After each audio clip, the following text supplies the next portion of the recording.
Okay, so yan, tapos na natin talakayin doon sa nakaraang video yung trigonometric ratios of special angles, angle 45 degrees. So ngayon naman ay focus tayo kay 30-degree angle. Okay, so 6 trigonometric ratios pa rin tayo. So sine, cosine, tangent, cosecant, secant, and then cotangent. Okay, so saan nga ba nagmula ang special angles na 30 degrees? Okay, so eto. So meron tayong 60, 60, 60 or this is an equiangular, equilateral triangle. And then, kapag etong angle na to ay binisect or nagkaroon tayo ng altitude dito, hinati natin, ito ay, by the way, this is 6 units. This is 6 units and then this is 6 units. Okay, and then, nahati etong 6 units. So, eto saka eto. So, eto ay magiging 3 and then 3 na from 6. Ayan. And then, this is 90 degrees. This is also 90 degrees. And then, etong 60 degrees na hati yan into 2 equal parts. So, naging 30 and then 30. Okay. So, pag tinakpan natin dyan ang isa, we will have the 30, 60, 90 triangle. Okay? So, gawin natin dito yung kalahati lang para makita natin ang 30, 60, 90 triangle. Okay, so ayan. So, eto na ang ating. So, nung tinakpan natin to, so we will have this one.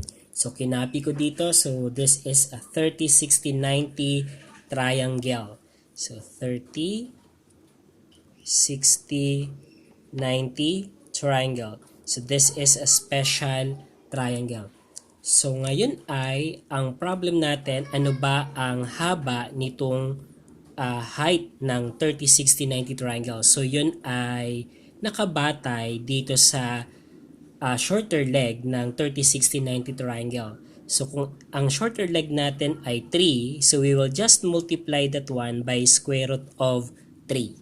So, yan. So, eto na ang magiging haba ng ating square root of 3. Pero kung not sure tayo dyan sa theorem na yan, we can use the Pythagorean Theorem para ma-verify natin iyon.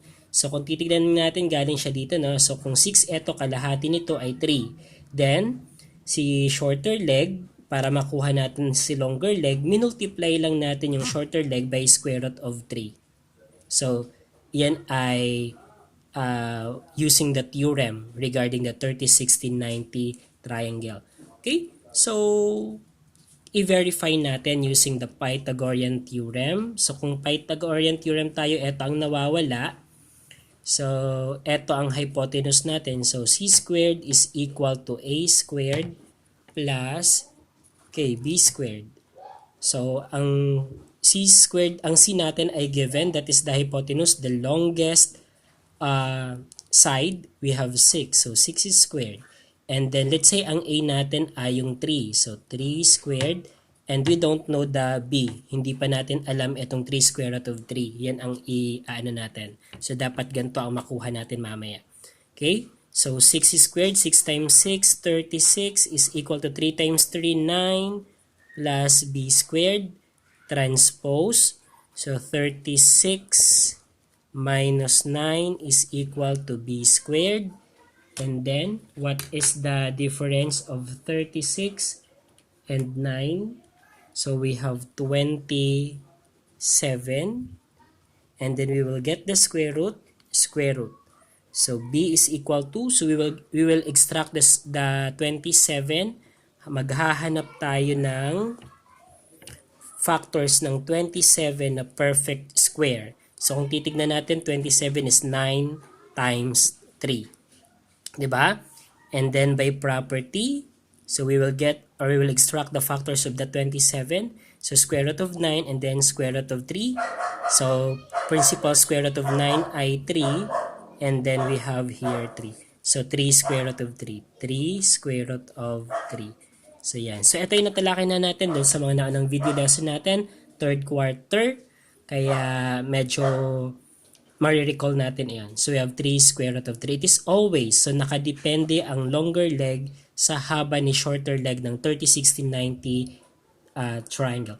Ayan, so since na-reveal na natin ang haba ng sides ng ating 30, 60, 90 degrees, ngayon ay mag-focus tayo kay 30 degree angle kasi kukunin natin ang 6 trigonometric ratios of special angle 30 degree.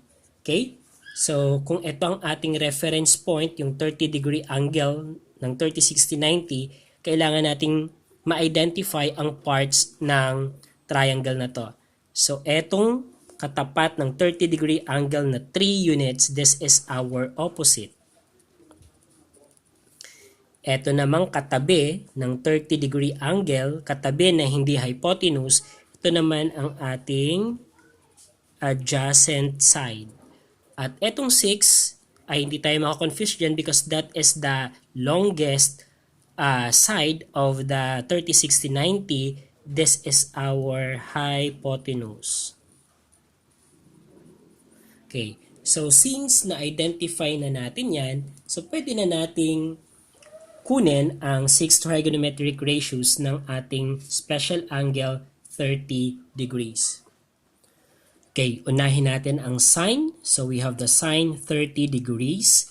So pag sinabi nating sine, ang kailangan nating matandaan ay ang so. Okay, so ibig sabihin, sine 30 degrees is equal to the opposite over the hypotenuse. Okay, and then from doon sa marking natin or identification of the parts of the triangle, ang opposite natin with regard to 30 degree angle, ang opposite natin ay 3. Ang hypotenuse natin ay 6. Then simplifying, 3 and 6 are divisible by 3. So 3 divided by 3, 1. 6 divided by 3 is 2. So that is equal to 1/2. So ang sine natin, ibig sabihin ay 1/2. Okay? So next naman, kunin natin ang cosine. Okay, ang cosine naman, so we're done with so. So ka naman tayo ngayon. So ka. Ibig sabihin, cosine 30 degrees is equal to adjacent over our hypotenuse. Okay? With regard to this, so our adjacent is 3 square root of 3 and our hypotenuse is 6. And then simplifying, okay, so 3 and 6 are divisible by 3. So 3 divided by 3, that is 1. 6 divided by 3, that is 2. So here, we have square root of 3 over 2. So this is now the value of our cosine. Square root of 3 over 2. Okay? So next ay tangent. Okay, so tangent 30 degrees. So pag tangent naman ang pinag-usapan, kailangan nating matandaan si TOA. Ibig sabihin, okay, tangent 30 degrees is equal to the opposite over the adjacent. Okay, so from our illustration, ang opposite ay 3, ang adjacent ay 3 square root of 3. Okay? And then, hindi pa simplified or simplify natin. So, 3 and 3 dito kung titignan natin, pwedeng ma-cancel out. Divisible sila by 3. So, 3 divided by 3, 1. 3 divided by 3, 1. So, ang naging result niya ay 1 over square root of 3. Hindi pa din simplify kapag merong square root ang denominator. Ibig sabihin, gagamit tayo ng rationalization. Ang gagawin sa 1 square root of 3 ay imumultiply lamang sa square root of 3 square root of 3. So, bakit square root of 3? Para pag minultiply natin to ay masimplify natin. So, square root of 3 kasi times square root of 3, we will have square root of 9.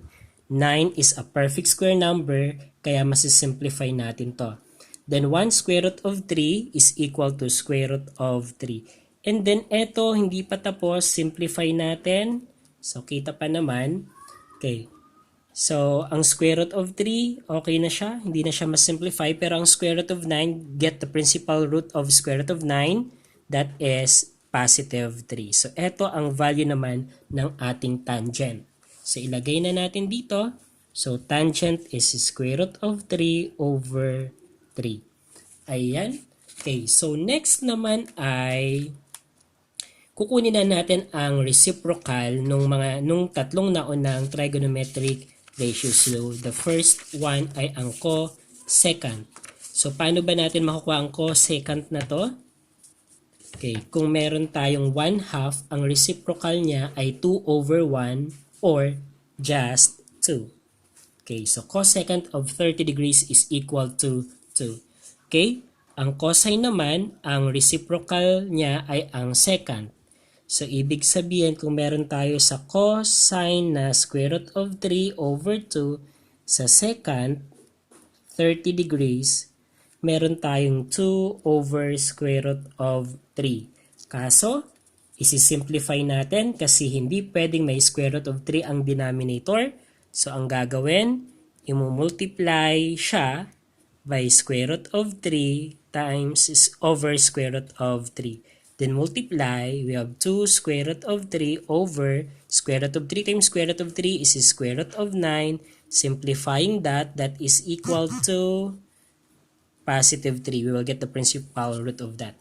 So, ibig sabihin, ang value ng secant 30 degrees natin ay 2 square root of 3 over 3. Ayan. Okay, next naman ay we have the cotangent. Okay, so ang cotangent naman natin, so reciprocal ng tangent natin, kung ang tangent natin ay square root of 3 over 3, ang reciprocal niya ay, so we have cotangent 30 degrees, that is equal to, interchange lang to, so 3 over square root of 3. Kaso, hindi pa siya simplified. Dapat mawala ang square root na nasa denominator. So, we will use rationalization. So, 3 over square root of 3. Imumultiply siya by square root of 3 over square root of 3. And then get the product. We have 3 square root of 3 over square root of 3 times square root of 3 is square root of 9. And then continue simplifying. So, 3 square root of 3, square root of 9, principal root of that is positive 3, and then 3 divided by 3, that is equal to 1. So, it means that we have square root of 3 as the final answer for the cotangent 30 degrees. Ayan. So, ilalagay na natin dito, square root of 3. Okay. So, ayan, nakuha na natin ang 6 trigonometric ratios of our special angle 30 degree. Okay, so, basta 30 degree angle, ito ang magiging result ng ating 6 trigonometric ratios. So, kahit na doon sa right triangle na yon ay iba sa pernisan ko kanina, yung haba, still magfo-fall siya dito kasi pag sinimplify siya or nireduce natin, ganito pa din ang kalalabasan.